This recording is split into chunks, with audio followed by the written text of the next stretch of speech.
I'm Mike Borel, Summit Life, Chadwick Ram, and legacy member of Wild Sheep Foundation. I'm your host for this seminar. The purpose is to enjoy fun and funny experiences from the organization's most experienced and colorful icons, mountain sheep and goat hunters.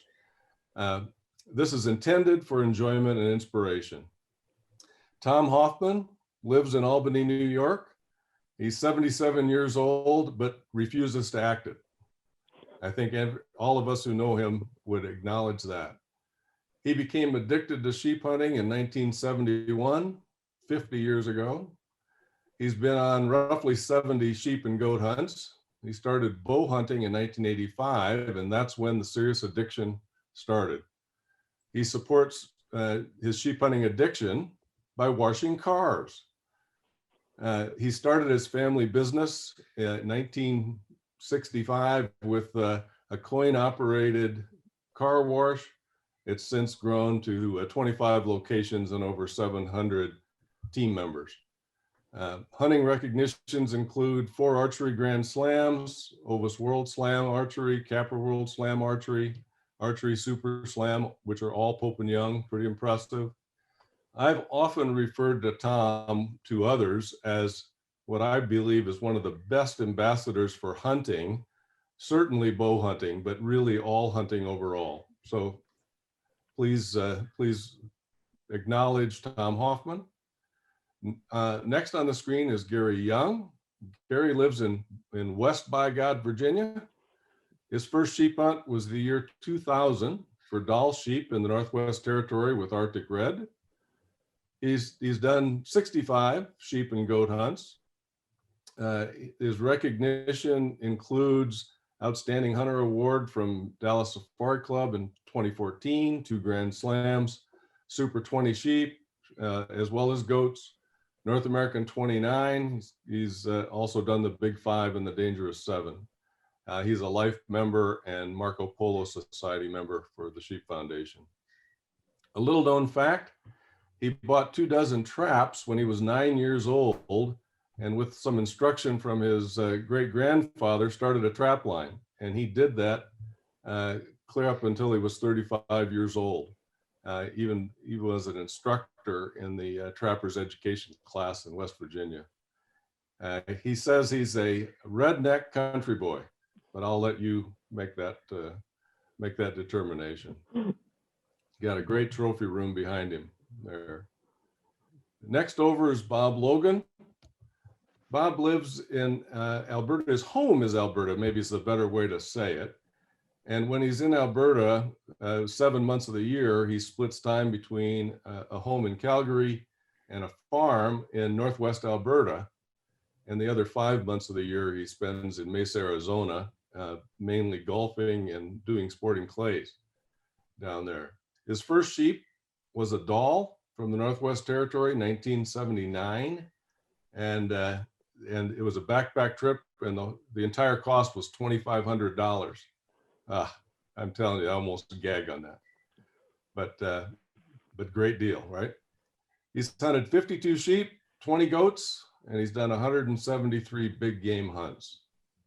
Recognition-wise, completed a Grand Slam 1986, Super Slam that's the Isha Award, 1991, Ovis Super 30, Triple Slam in 2010, Capra Super 20, the Wild Sheep, he was a Wild Sheep Foundation Mountain Hunter Hall of Fame acknowledgee in 2016.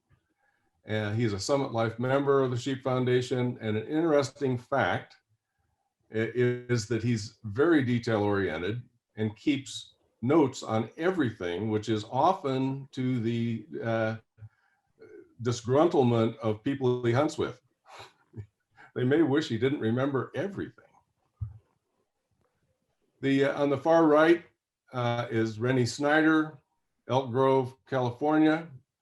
Rennie grew up in the mountains of Idaho, central Idaho, along the Salmon River.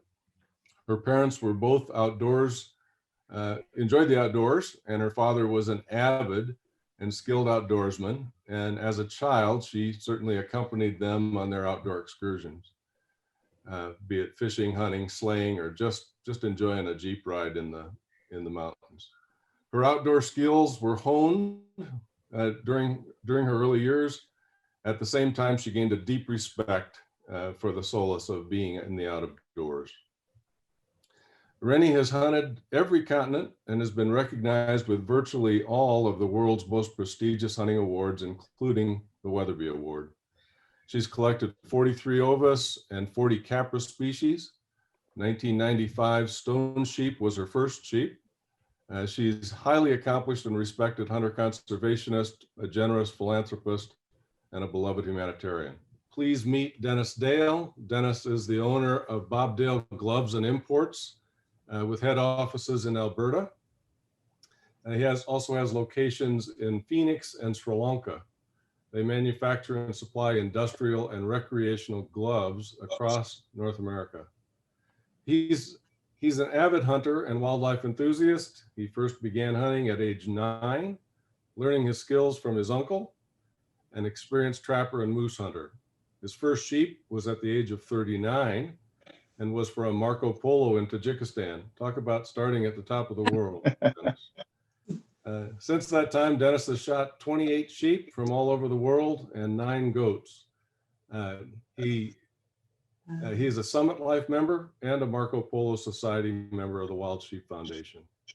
Denis is active and currently sits on 2 boards, Ethics for the Wild Sheep Foundation and Bear Trust International. In addition to his time, he has a strong passion for wildlife conservation and donates to multiple wildlife organizations around the world. Denis has received countless awards honoring trophy sheep. He holds 2 slams in the Over 700 Club and also has been recognized at the Wild Sheep Foundation for Conservationist of the Year. If you meet with Denis in person, you'll quickly realize that his faith and laughter is a huge part of his personality, and he always loves to share stories about times on the mountain. Next over is Rex Baker, and Rex will be a name that most of you will already recognize. Rex calls Atlanta home, but also spends time in North Carolina and Florida. His first big game hunt was on the Spatsizi Plateau in BC, 1976. He collected a stone sheep, a mountain goat, mountain caribou, Western Canada moose, and a wolf. It was a 10-day horseback pack-in, and including the charter cost was $3,500. I really wish you wouldn't have shared that, Rex. It hooked him. He's collected 85 wild sheep and 44 wild goats. This amounts to 5 FNAWs, Grand Slams, 7 Ovis World Slams, 3 Capra World Slams. He turns 80 in June and has 3 North American sheep hunts and 4 international Capra hunts this fall. My hero. He's been fortunate to have been honored with the Wild Sheep Foundation Mountain Hunter Hall of Fame Award, the Ovis Award, the Weatherby Award, SCI's International Hunter of the Year Award, the Golden Malik Award, Dallas Safari Club, the President's Cup, and the Ovis Super 40 and Capra Super 30. And he's also founder of the Conklin Award. He's a Wild Sheep Foundation Summit Life member. He feels like he's very lucky and blessed guy to have had his family support him through all these mountain journeys. I'd like to start us off with the first question I'm going to ask several of them to respond to. And that is, what is your funniest personal experience on a sheep or goat hunt? And I'd like to start with you, Bob Logan. I think the funniest one was back first trip where I took Ron Carey over to Mongolia. We got our hunting done and got invited to a party, which is a birthday party for the oldest guy in the valley. And we got to sit by the old guy.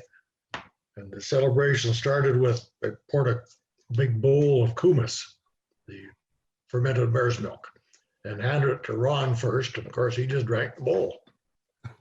Took it back and refilled it. He did the same. And I finally, I'd read a book before we left, some of the traditions. And I said, Ron, You're supposed to take a sip and pass the bowl around.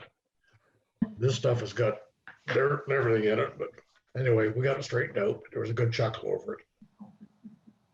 Very good. Thanks, Bob. Tom Hoffman, how about you? Oh, one of my funny stories, I've got several down here, but in 1974, I had a hunt book in Alberta for bighorn sheep for $850 with a guy named Bill Michalski. And he was 100% successful, but the government changed zones and he got put out of business. And so I asked him, is there anyone that you would suggest for me to go with? He said, well, there's this guy, Dave Simpson. He said, I heard he may have one permit left. So this was only my second sheep hunt. So I wrote Dave a letter, and I'm not much of a letter writer, but I hand printed a little letter to Dave Simpson asking if I could get his permit. And his wife tells the story. She still has the letter, by the way. It's kind of interesting. And she read all these letters. She had like 10 letters from all kinds of attorneys and doctors and fancy letters. And mine is just a little tiny thing. But it had a little humor in the back page. It's, the beginning of it said, I want to go sheep hunting real bad and willing to work hard for a ram. And anyway, I put a little humor on the back. So Carol flips it over and reads my little joke. So Dave's watching hockey, which he did quite often, laying in a living room. And Carol reads the letter to him. And what it said, the little humor, if a male sheep is a ram and a donkey is an ass, how come a ram in the ass is a goose? And Dave laughed and he says, book him. Now I've been 29 times with the Simpson family ever since. So I've got this very, very special bond with the Simpsons, but then they're just great people. That's one of my humor stories. And Dave was sort of a mentor. That's why I think Renee's nicknamed me Goofy. And I think my mentor was Dave Simpson. Thanks, Tom. Gary, how about you? I think you've got something about a Jay Molinar and maybe an Alex Biber. I don't know whether that's one or two different funny stories. Oh, thank you, Mike. Back in 2004, when my son graduated from college, my gift to him was a Dall sheep hunt up in the Arctic with Arctic Red in the Northwest Territories. And I had hunted up there on my first sheep hunt 4 or 5 years prior to that. Tavis Molnar had been my guide, who now owns and operates Arctic Red. But he and his brother Jay, both of them were studs when it comes to climbing those mountains. They would hurt you bad. On the first day of our sheep hunt from our spike camp in the valley down on the river, we spotted a really nice ram. And of course, I wanted my son to have an opportunity at that first ram. To get to that ram, we had to cross an Arctic glacier-fed river. And it was running quite hard. So all of us had pretty heavy packs. Tavis took the lead and I followed him, my son behind. Jay was bringing up the rear.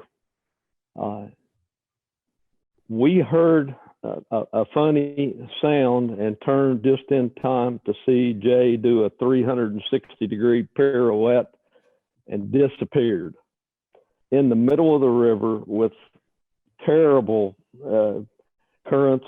And of course, it was frightening at the time, but we jumped in, managed to get a hold of him and drag him out. But we had to strip him down, build a fire, dry everything out.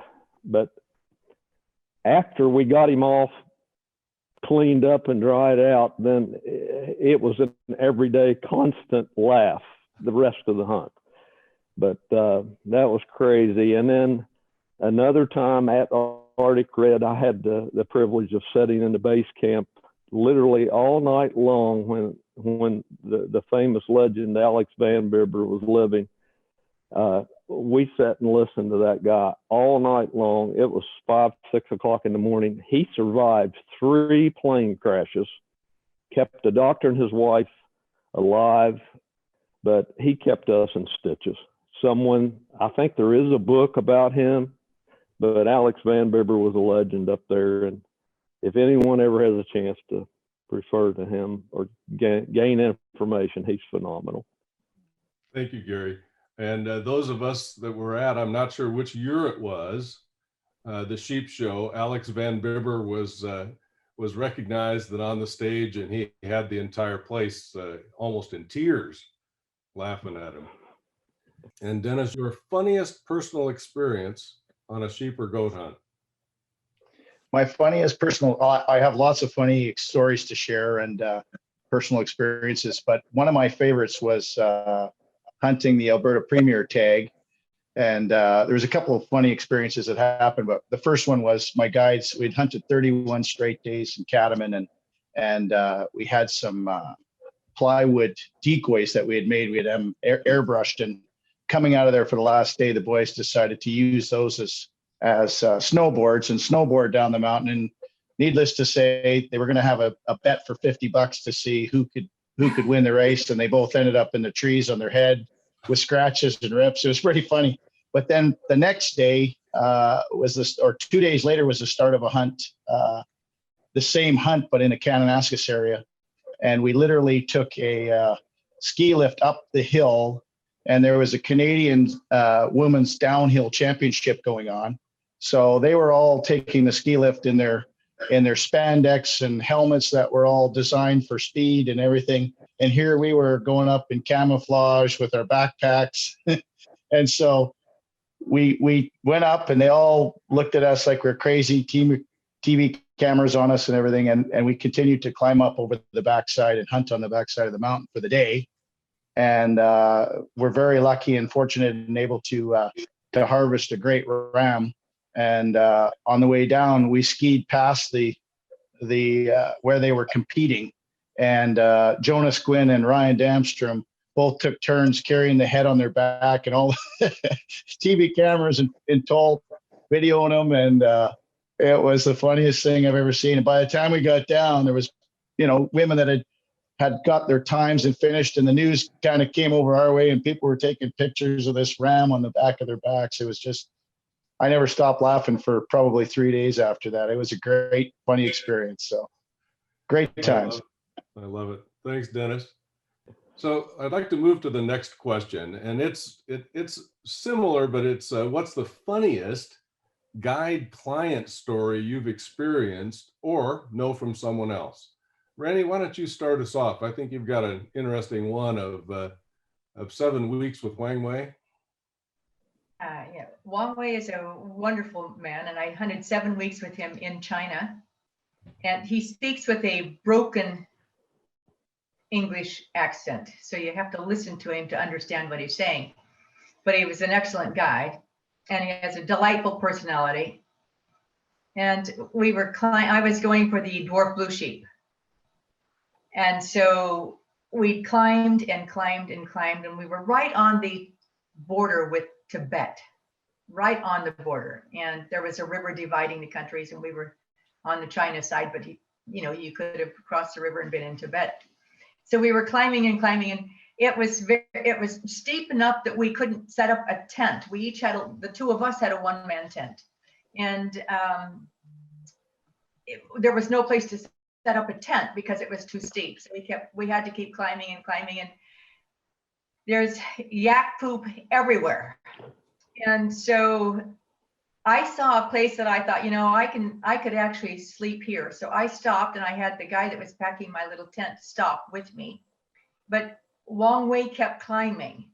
And as he kept climbing, he was quite a ways above me. And then he hollered, down that mountain to me and said, you keep climbing. It's more level here.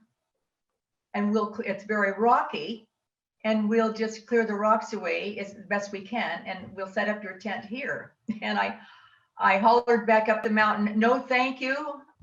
I found a place, and it was not level, but I knew it was level enough for me. I said, I would rather sleep down here in the yak poop than up there in the rocks. And so we laughed about that. And I did. That's where I set up my tent. And it was just an extraordinary hunt, the whole hunt.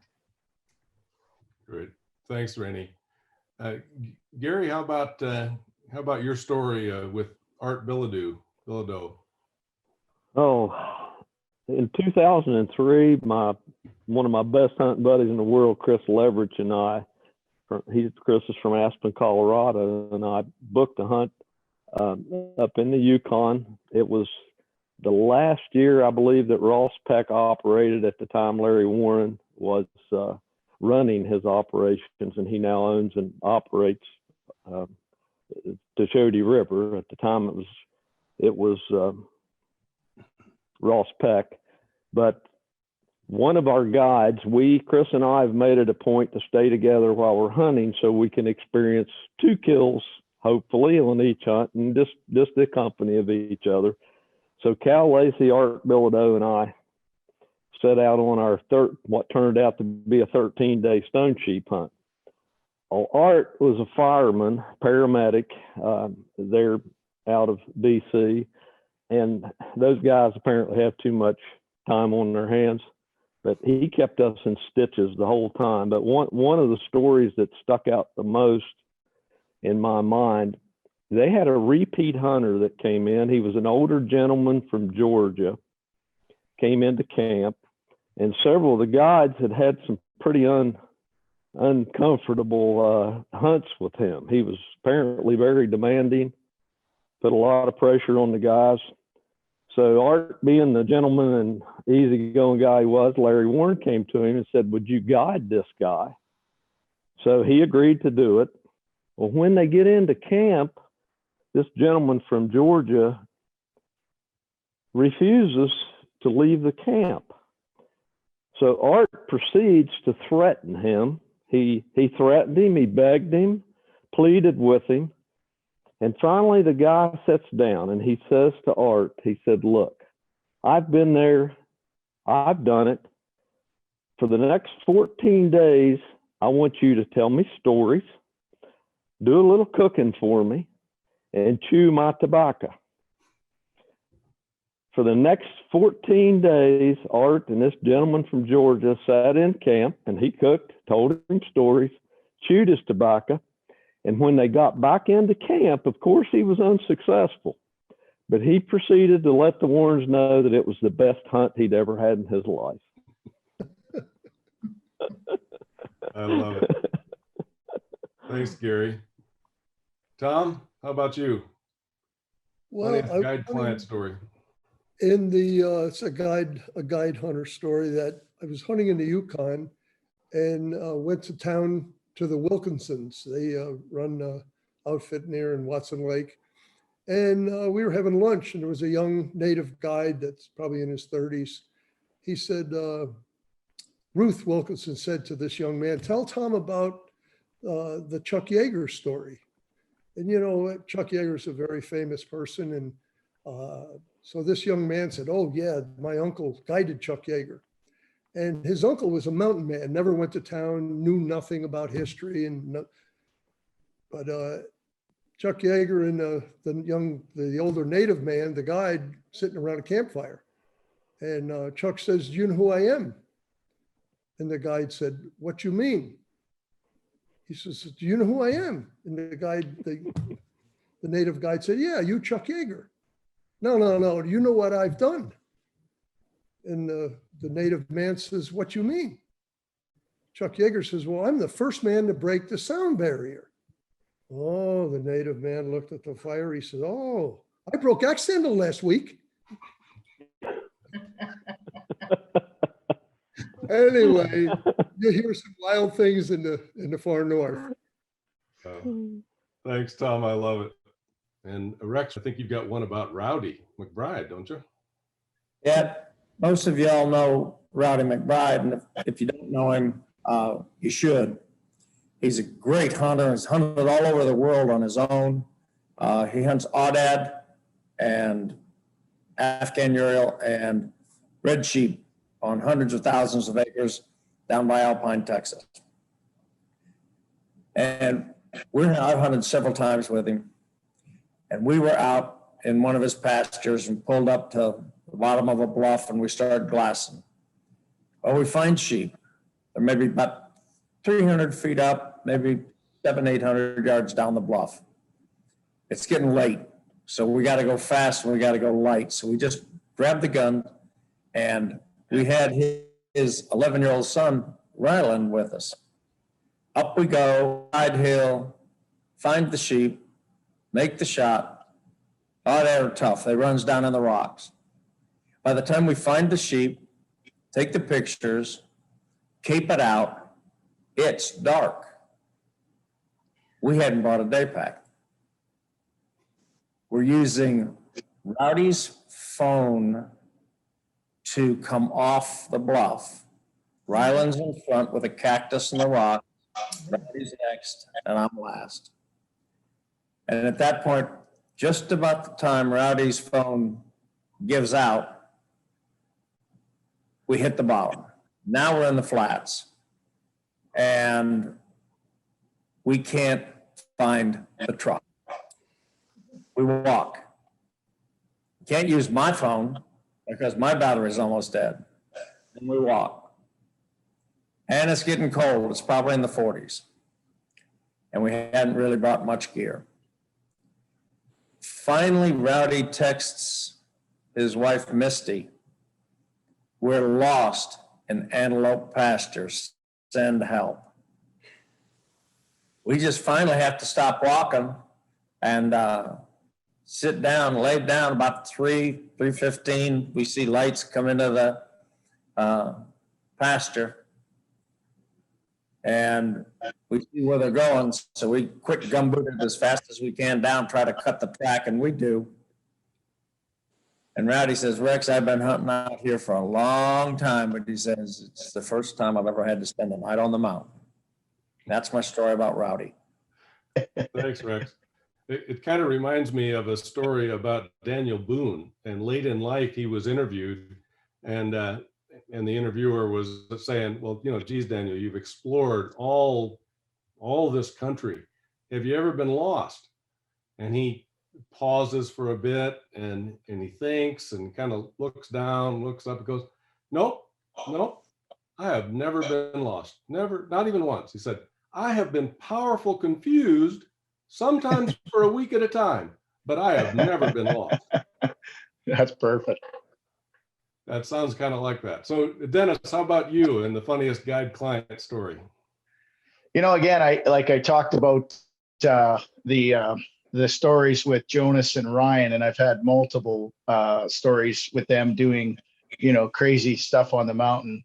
I've had a similar situation where I was hunting one time and we got into a snowstorm, and I'll use this from you, Rex. It was snow so bad, and we hadn't been prepared. We went out for the day, chasing animals and thinking that we were going to be back to where we had safety with plenty of time and plenty of gear. And so we got to the point where one of the guys, we literally were 10 feet apart in the snowstorm, and we were communicating via the what do you call them? The GPS iReaches, the inReach. And we're literally 10 feet apart and couldn't see each other. That's how bad the storm was. And we were yelling, and the wind was so bad, and we literally had to walk into one another to be able to find ourselves and then try and get home. And we were in a spot where these guides knew, they knew it like the back of their hand. And yet we had a heck of a time, but we did make it back. We didn't have to spend the night on the mountain. So that was nice, but it was a heck of a scary thing for me, really. And, I've been out there a few times. I'll say, I know this is not a funny story, but one of the best guides I've ever been with was Bart Lancaster. He's like to be able to be in the bush, in the dark, and find his way back to where you originally left from was something of a miracle with that guy. That's the one. I've had a lot of instances in my life where I've been with guides that totally impressed me, and and really blow me away with their capability and being able to keep me safe and our, all of us in a safe environment. But Bart Lancaster, we were on a Kluane hunt, and he literally brought us right back to, we were using quads and razors at the time, and how he got back through the bush in the dark, in the middle of nowhere, and these things were parked in the bush, blew us all away. All of us, there was probably 6 guides there, and they were all blown away. So I've had some funny stories, and I've definitely had some interesting ones too. Thank you, Denis. Okay, now I think it's a safe assumption that all 4 of you have sheep fever. So my question is, how would you describe it? And Gary, why don't you start us off on this one? Oh boy. It's hard to put it into words, Mike, or hard to describe. It's sort of like that first date with your wife. But or your wife to be. It's somewhat of a disease that basically feeds your wild nature and a desire to go into some of the most remote places on earth, the difficult places, in pursuit of some of God's most beautiful create creatures. It's hard to describe, but it's a motivator, and you're either in or out. There's no in between. Thanks, Gary. Bob, how about you on how do you describe sheep fever, your sheep fever? Well, it's just like that first sheep hunting trip, you either like it or hate it. And if you like it, you're in trouble. You got it. And it just leads one to the other. I can't say much else on particular, but I know quite a few of them, and I always look forward to the next one. Absolutely. Thanks, Bob. Rennie, sheep fever. Well, I would agree. Number one, it's very difficult and it's personal to express, but I think that it's true. You go on your first sheep hunt, and I was very apprehensive on mine for a lot of reasons, never being on a sheep hunt. I knew it would be difficult horseback riding, and that made me very nervous. And after being on the hunt, rightfully so, it was a treacherous horseback ride when I was on horses before I could actually start climbing.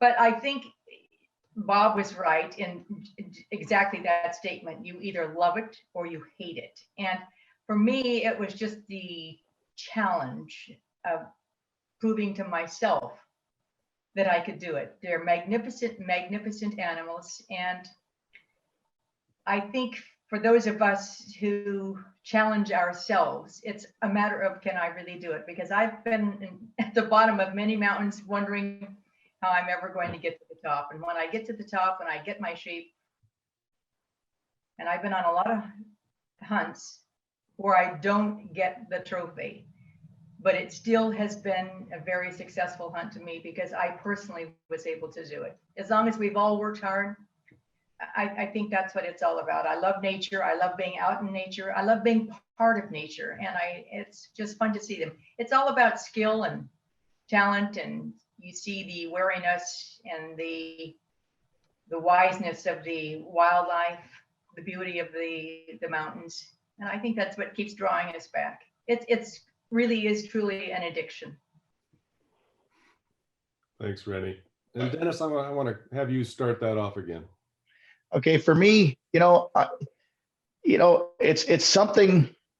I've always had a thrill about hunting in my life. I don't have any other family besides my son now that hunted. So my father wasn't a hunter. Nobody in my family was a hunter, and I started hunting, and I always had this goal of pushing myself when I hit 40 years old to do something that would challenge me internally, physically, mentally. And that's why I went on the Marco Polo hunt for my first hunt. I lost 41 pounds, worked out, got ready, and read books and Jack O'Connor's books, and literally thought I was ready for the experience. I truly did. I thought in every way. And as I got there, it truly became euphoric in some way. It was almost, and I'm religious to a point, but walking through there, I felt like a disciple walking through the mountains. And I remember talking to myself saying, this is absolutely the most amazing experience I've ever had in my life and the most difficult. And I was proud of myself to push my body in that regard. And so from that point, every single day, this sheep fever that overwhelms you, and people warned me about it, but I had no idea. It starts to build from and I can only describe it, it's from the pit of your soul. And, you know, and I'm not a thoroughbred. I'm not built like some of these sheep hunters that are ripped. I'm more of a pack horse. So, you know, but it's that internal switch that goes within you that says, I can do this and I can push myself. And that becomes an ember deep inside that just, you can't control for all of us. And the money you spend, I remember thinking, this is, you know, I'll never spend this money again. And I couldn't wait to book my next hunt. So, I mean, it's such an addiction to challenge yourself mentally, physically, emotionally, you know, and in every which way. So it's a fever like no other. Thank you, Denis. So Rex, you've been bit really bad based on the numbers. So what do you got to say about sheep fever? Well, there is a disease, and it's called ovis pyrexia, Okay. which translates into sheep fever. And Denis hit it on the head. There's a challenge, but there's a lot more than that. There's the travel. You go places you'd never go. There's the adventure. There's the unknowing. When you drive on the Karakoram Highway, I mean, who's going to go on the Karakoram Highway unless you're going to go hunt Markhor or Ibex? You get to see the best of the countries, because normally when you go into these countries, you're met by some pretty connected people. And they get you into the private clubs, and you see some of the very best parts of the capital. And then you see the most remote parts of the world, the wilderness that there are. I love being above tree line. I love glassing. It is a way of life. And people have asked me, they said, Rex, he says, you hunt sheep? I said, are you a professional sheep hunter? And I said, oh, no. No, I said, if you have enough money to hunt sheep and you didn't like to hunt sheep, no one has enough money to pay you to hunt sheep. And that's my definition of sheep fever. Thank you, I love Rex. that. The next question I've got for you is a request to tell us about the strangest meal you've eaten or been offered in a sheep camp. And Bob, I'd like to start with you. Well, we know it has to be from China because they eat everything. The only place I've ever hunted were even the bloodshot lungs in the stew pot. But the funniest one, Ron and I were over there, and they came out with a little place like the kids had all the dividers in them. One was worms and bugs, and the other one salamanders, lizards, and various things. These were the samplers for us to try and see what we wanted to order. And it took quite a few glasses of their Moutai to try some of them. Did you pick one of those, one or more? We tried quite a few, actually, and snake was one of the better ones. Good for you. Oh my. Rennie, how about you and strangest meal? Actually, I've had a lot of strange meals when I've been out on hunts, but the one that would come foremost into my mind was in Mongolia. I had come back into camp and I went into my tent, but there was a marmot laying there. And I had said to the guide, I'd love that skin. It's a beautiful skin. And I said, I'll pay for it. But I'd love to take the skin home because it was just a marmot and somebody had shot it while I was out hunting. So I went in to get my knife and I came back out of my tent and he actually was singeing off the hair with a blowtorch. And I went, wait, I wanted the skin. And he said, no, this is our dinner. And that's what they do. They singe off the hair. They don't gut it. They do nothing. They just stuff it full of hot rocks. When the rocks are heated, of course, from the yak chips that they burn. That's their firewood because there is no wood. So I had to eat the marmot, and it's quite a delicacy to them. I didn't care for it, but it's quite a delicacy to the Mongolian people. That was rather strange to me. Thanks, Rennie. I also remember that the first time I sat around a ring, when they brought the marmot out, they gave each of us a glass. And I was trying to think what the glass was for. Maybe they were going to pour something to drink, you know, to help us manage eating the marmot. But they, after we'd taken the bigger chunks out, they lifted up and poured liquid fat into each of our glasses so that we could drink that. Yum. Okay, so Gary, how about you telling us? I think you got a story from Mongolia too, don't you? I do. And Rennie, we don't call them marmots, we call them groundhogs here in West Virginia. And I've eaten my share, especially when I was younger.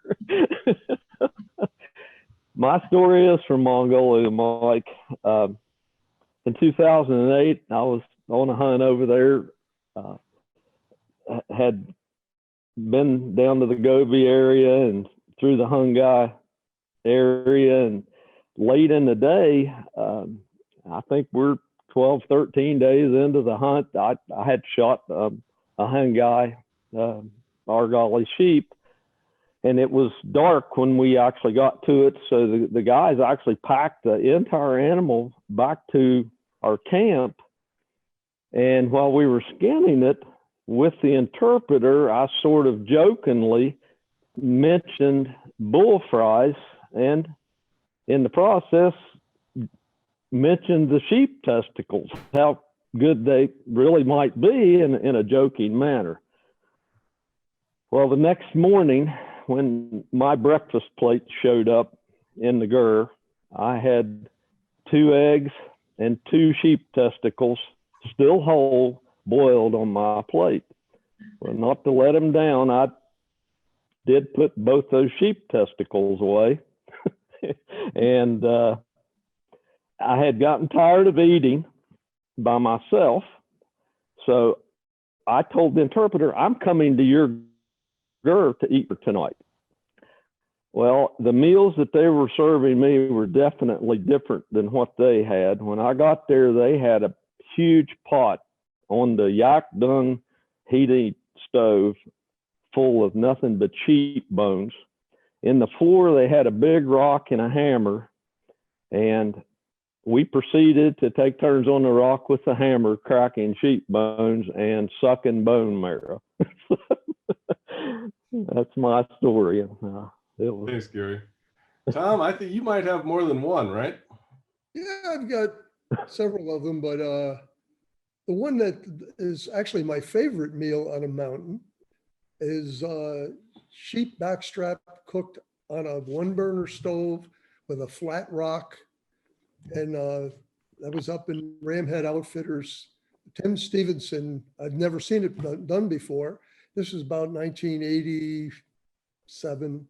And it was the most incredible, especially after eating day after day, you know, Mountain House. Those sheep backstraps were incredible. He had a little salt and pepper. He put it on the rock with that sheep meat. Oh, baby. And I know everyone here has had that, but it was incredible. My most unusual was with Dave Simpson.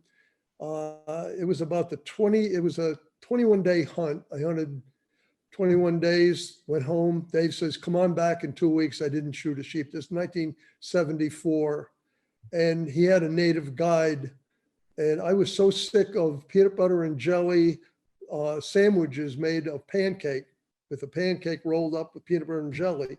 And I'm watching this native man with a brown paper bag eating this meat, and it looked awesome. And his name was Rod Moberly, native man. And I said, Rod, what is that? Porcupine. And I says, could I try a piece? Oh, okay. And he gave me a little chunk and I put it in my mouth. It was the foulest tasting thing to this day I've ever had in my mouth. And it was because they killed this porcupine with a rock, threw it in an open fire, quills, hair, guts and all, rolled it around, and then took the meat off of it the next morning. And it looked great, but it was foul. But I've had seal intestine on a plant, a lot of strange stuff, but it's all good. Thanks, Tom. And Rex, We're hunting the Koryak up in northern Siberia in August with Al and Sharon Means, a couple of really good sheep hunters. Or Alan is and Sharon goes. And we hunt a couple of days, we don't find what we want. So Stash, and I think anybody that's hunted in that part of Siberia is hunted with Stash. He says, if you can go light backpack halfway to the next camp, I know there's sheep there. I said, well, how far is that? He says, about 12 miles. Oh, we got to go light. I said, okay, we go. So the next day we take off, no sleeping bags, and just roll. By the time we get there, we're soaking wet. We come into the basin where we're going to camp, and sure, there are sheep there. We shoot a sheep. So we dress the sheep. We get in the tent. We're still wet. We haven't changed out of our wet clothes into the one set of dry clothes to sleep in. We're still wet. They carry that old Russian stove that's about almost as big as a record player. And he has a 2-pound coffee can. We cut the heart and the liver up. There's plenty of water. We put water in that can and ramen noodles. And we boiled that up and ate it out of the can with our knives. And it was wonderful. And then we had 3 guys, no sleeping bag, in a 2-man tent.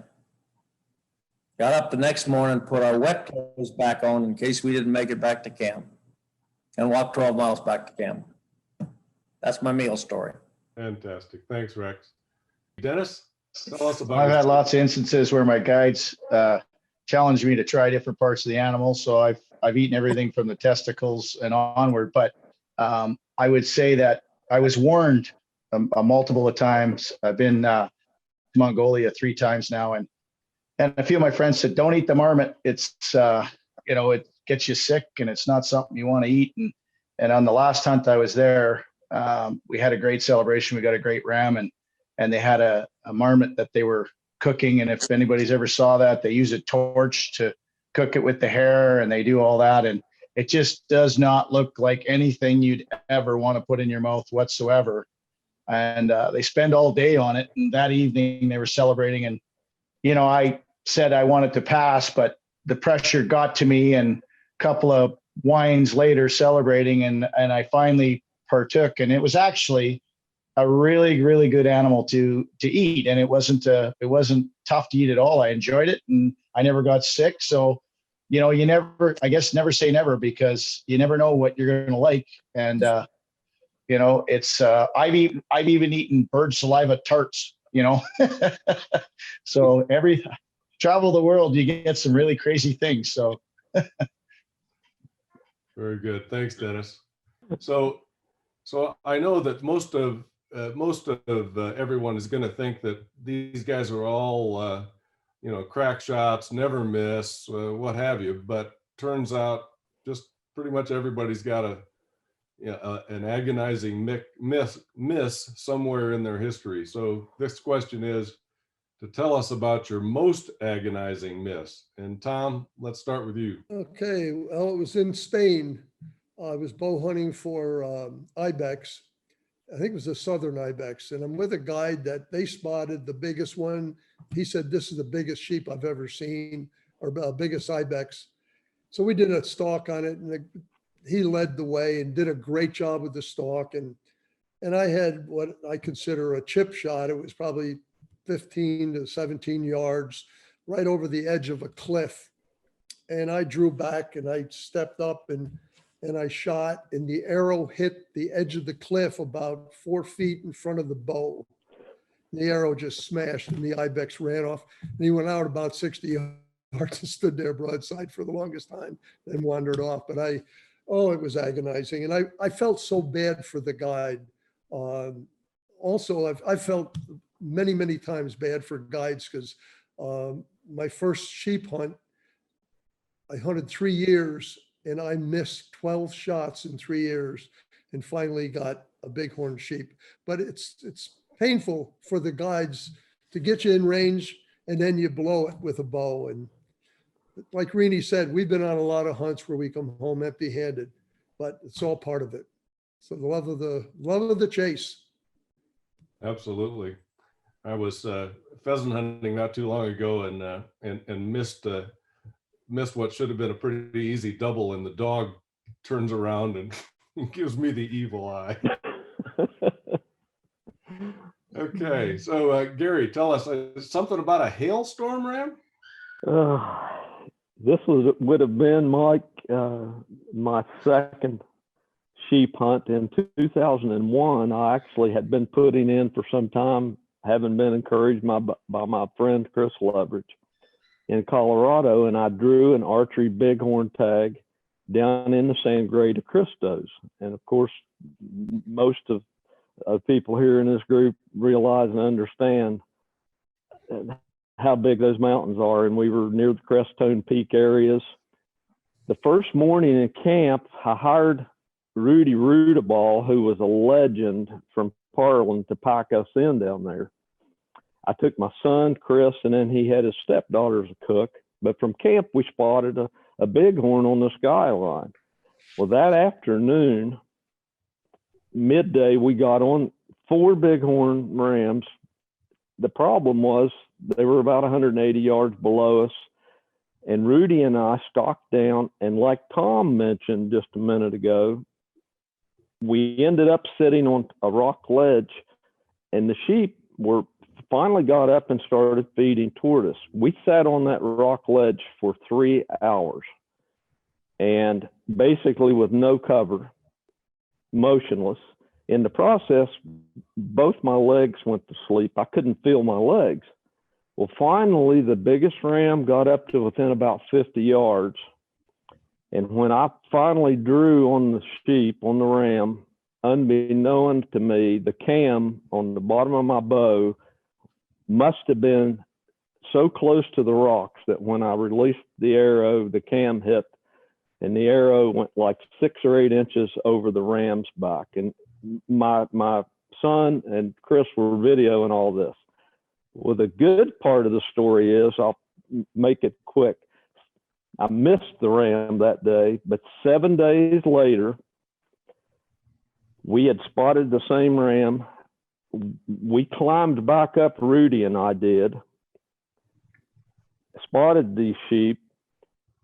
He rigged me up a pine bough thing to push in front of me, and I crawled over 400 yards and got close to these same 4 rams again. Well, it come a storm, and I know y'all have all seen these hailstorms and lightning, thunder. It was so bad. Rowdy had left behind me. He went back to camp, but I stayed. The hailstorm came up and actually gave me the cover that I needed to slip down and get within 22 yards of these 4 sheep bedded, and I killed that ram on the 7th day of the hunt.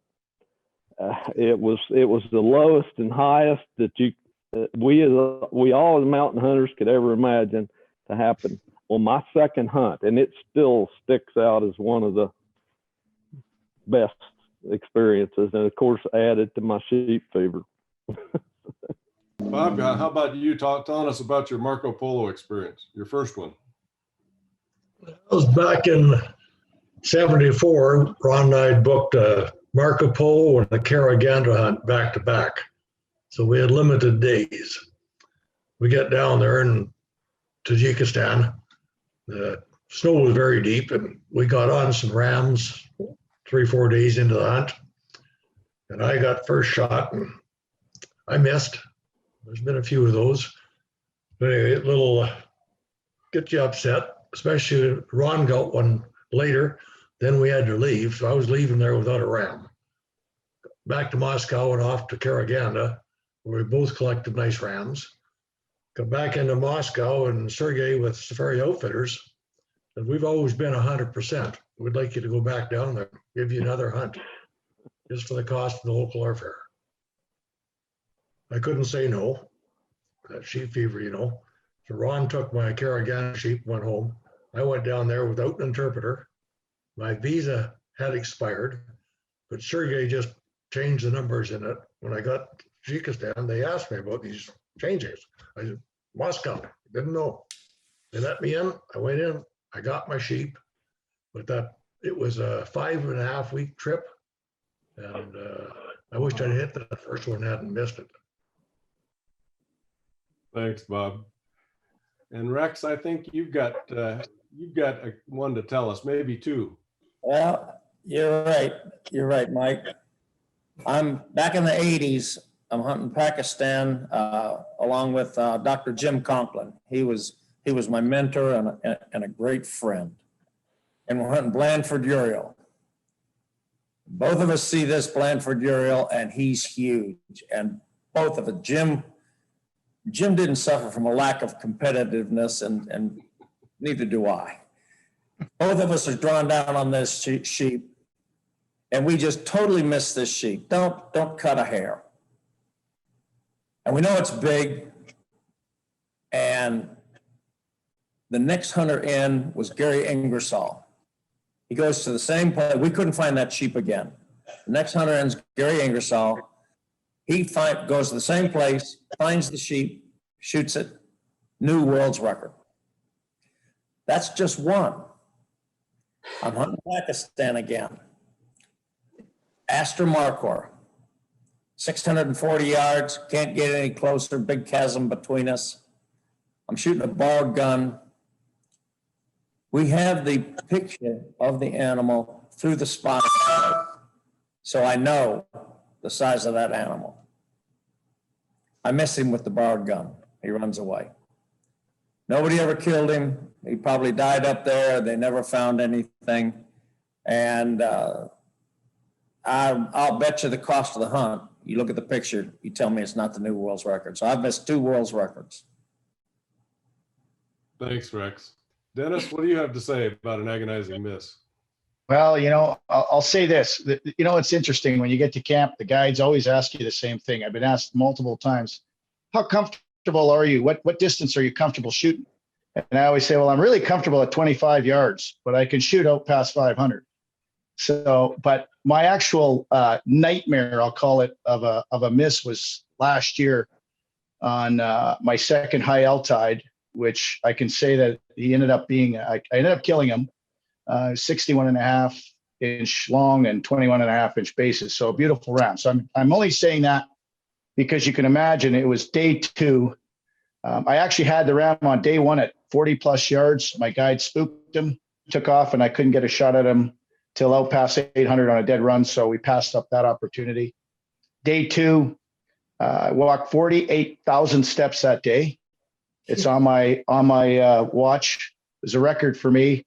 I thought I was going to die. My heart went up to 180, and the watch is vibrating and telling me to stop, slow down. I'm going to have a heart attack. But anyway, I finally got to him just before dark, 200 yards broadside. He's, a no-brainer shot. And my guide says, there he is. And I said, yeah. He says, do you know which one it is? Because there was a band of about 10 rounds. I said, yeah, I got him. No problem. Put my gun up on a rock. Like, we couldn't put the pack up because he had us dead to rights. We were on a side slope.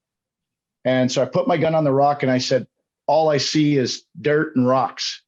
I need something on my gun. I don't have a tripod on my gun. And the guy didn't understand me. And my interpreter was too far back because he didn't want to get spotted. So I'm telling him, I got to lift my gun. I need something to go underneath my gun. So I took my hand and I made a fist, put the gun on it. Well, any of you, Rex, I'm sure you know this, and this is a huge lesson for all young hunters or old hunters and everybody in between. My scope had a clear vision of the animal because it was above, but my barrel didn't. So I made what I believed was the perfect shot. He's dead, boom, squeeze off. I think I got him. My guide says, shoot again. I said, I don't need to. He's going to die. And he's like, I said, it was that good. It felt that good. He goes, you hit 4 feet in front of us, shoot again. And by that point, he was gone. It took us another 8 days and a lot more steps before I finally got a shot at him. And I hit him at 611 yards. So, that one really, really haunts me. But God bless the fact that we were able to harvest that ram. But I learned a big, big lesson that day. That's great. Thank you. So this next question is a little different, and it's really asking for your experience here. What wisdom would you share with sheep hunting fans that are in either the less than one club or the less than one international club? And Renee, how about you starting us off? I think my advice would be for people that don't know me is that I always wanted to be a sheep hunter. And I would have friends and say that knew I hunted here in North America, hunted in Africa. And I said, but I'm a sheep hunter. At heart, I am a sheep hunter. But my husband was not, and said, I'm not ever going to hunt sheep. So therefore you are never going to hunt sheep. But in 1995 was my first sheep, and that was a stone sheep. And that was life-changing for me. And it took me years to get to that point to where I even did get to go on my very first sheep hunt. It's immediately addictive. It was such a challenge. It was so difficult for me, but it was so much fun. And I took a magnificent sheep. But I think the bottom line is you never give up. You don't give up. I wanted to go for many, many years, thought I would never get to do that. And I finally did. And then I really did get going on my sheep hunting because it was a dream come true for me. And I was lucky enough to be married to a man who objected at first, but then did support me so that I could at least follow my dreams, which I appreciated very, very much. So you can't give up. Even when you're standing at the bottom of the mountain and you're looking up and you think, I don't know how many times I've said, I don't know how I'm going to get to the top of this, but you do. I remember saying that once to a guide on a hunt, and the sheep was so many miles away on so many ridges between us that we'd seen a nice sheep and a spotting scope at the top of another ridge. And I said, I just don't know how we could get there. And he gave me this look like he couldn't believe I'd said it. He said, we get there by putting one foot in front of the other. And I thought, yes, that was a fairly simple solution. Packed up his spotting scope and off we went. And it took us just a little while, and there we were. And I thought, you just can't give up. You've got to give it all you've got, and you'll get there. Thank you, Renee. Tom, how about you? What advice would you give sheep hunting fans that are less than one? One thing for sure, go join the Wild Sheep organization. Be sure to go to every convention, go to every seminar. It's all about networking and finding out the best place to go, how to do it, and so on. But the price of hunts has skyrocketed, and it seems crazy, but years ago, in 1972, I hunted with Gary Powell in British Columbia. I had 7 tags, including stone sheep, $2,400, 18 days, back in the old days. Now, there's something interesting that I heard just, 5 or 10 years ago, that the price of a stone sheep hunt is very similar to the price of a good pickup truck. Back in those days, a good pickup truck was $2,400. We know what a good pickup truck costs today, about the same as a stone sheep, which is kind of interesting. But I've got a friend that, Mark Gutzmedler, he's from Wisconsin, and he's a working guy. He installs carpet as his main job, but he's a muskrat trapper. 2011, the price of muskrats was over $10 a pelt. He caught 5,400 muskrats and bought a couple of sheep hunts, including a stone sheep. But that's what it takes. And save your money and, get sheep fever. But that's just another little story about what it cost and the determination of sheep hunting. But Mark is doing it again right now. He's got a lot of muskrats caught, but the price isn't quite as good as it used to be. Anyway, like Renee said, sheep fever is an addicting thing. Thank you, Tom. Gary, what do you have to say about advice? Well, I would second everything that Renee and Tom have said. Sheep hunting's certainly different, much different than sitting in a tree stand hunting whitetails. You're either in or you're out, because it takes so much effort on the guides, the outfitters, all the support team, the pilots, and the organizations to promote the sport. I mean, it's essentially the pinnacle of the hunting world, and you have to decide whether you're in or out. You're committed or you're not. There's no middle ground. You've got to be physically willing to make the challenge. You have to be mentally, and I think half of the game, just like football, being a linebacker, you've got to have the mental capacity to get in there and play the game, because those guides work their tails off. I've seen some of those poor guys, their shoes are falling off their feet where they've walked so hard. And it's not fair to them to not be prepared. Like Tom said, join the Wild Sheep and the other organizations, the NRA, to support them. I think get your priorities in order. Once you get into it, it's not a game that you can pick up and just go tomorrow. You have to plan ahead, put your bucket list together, decide what animals you want to focus on and in what order, and educate yourself. And the conventions with Wild Sheep are one of the best places in the world. Learn your guides, your outfitters, check their references. And one of the best places too to get referrals is from those of us. And Tom, Renee, I've picked their brain multiple times and had the pleasure of sitting in Petropavlovsk with Bob and in Anchorage, Alaska. We've shared some meals and some great stories, and they'll point you, these people that have been around will point you the right direction. Thanks, Gary. Speaking of finding Bob in various places, I ran into him in Turkey a couple years ago. Bob, you ever stay home? Nope. So next, Bob, would you share your wisdom for the less than one folks? Well, I think they should go out there. They're booking a sheep hunt, but go out there looking for an experience, especially an international, because the sheep is anticlimactic once you get it. Go there, enjoy the country, see the sights, meet the people. We've always booked 10-day, 2-week, 3-week trips, and never once have we came back before the end of the trip. We shot a ram on the second day, have a choice of going home or going looking at some new sheep territory, see some new people, new country. If you don't get one, which happens on occasion, still enjoy the experience. Say you had a good time. I'd like an open mind. Just don't go up there to kill a sheep, check off another one off the list and go home. Make a lifetime and enjoy it.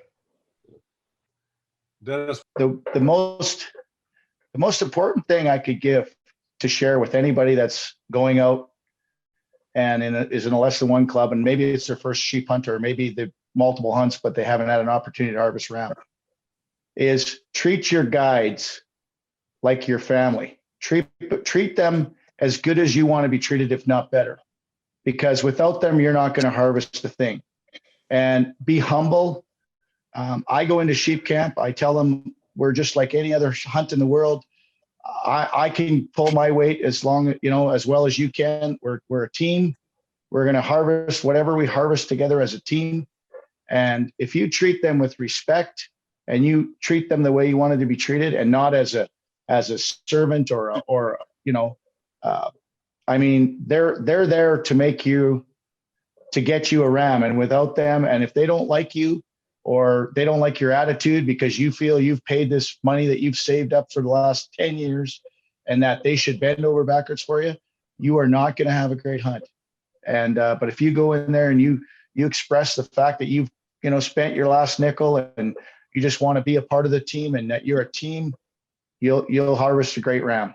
That's my wisdom for you. Thank you, Denis. Rex, what can you share with us? First, I want to make a comment about what Denis said. It's so true. Guides a lot of time are country people, and they're kind of taciturn and kind of quiet. Right in the middle of maybe a long pull on a mountain, I'll say, I said, there's only one smart guy on this mountain. And then I won't say anything else. Well, he doesn't say anything. So we climb another hour or whatever, and I don't say anything. He doesn't say anything. Finally, by the time we get to the top, it's killing him. He said, "What do you mean by that?" I said, "Well, obviously, you're smarter than me because you're getting paid for this." So anyway, now, but back to the question. One word, research. Research kills big animals. It also has a demonstrated effect on your success rate. Bighorns are one of the most expensive sheep, not because of what it costs for one hunt, but many times it takes twice to go on a bighorn. There are very few bargains. I've been lucky to pick good outfitters, the best outfitter you can get. And if you have to wait a year or two, wait a year or two, book it, go hunt something else.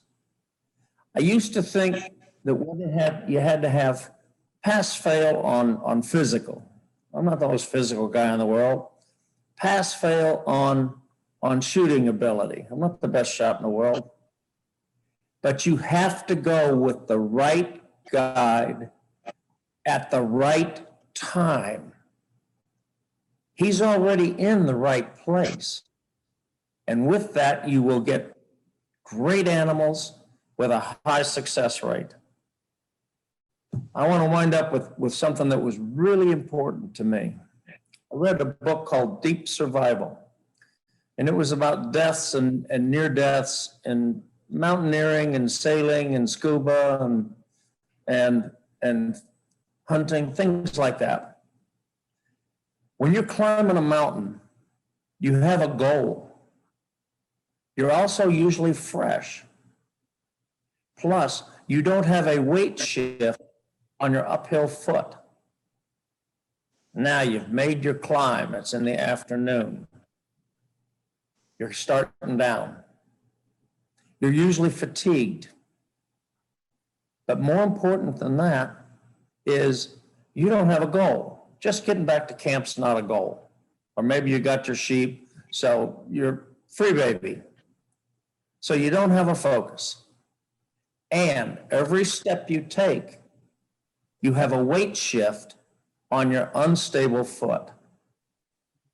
When you get into a gnarly situation, be it either on the Caucasus, which are probably the worst mountains in the world, or on wet rocks on the Appalachian Trail, when I get in those situations, I have a mantra. I say, focus, focus, focus. And all of a sudden, my senses sharpen up. I have a goal.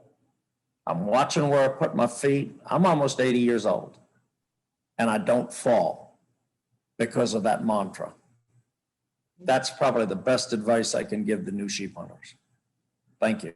Thank you, Rex. And thanks each of you.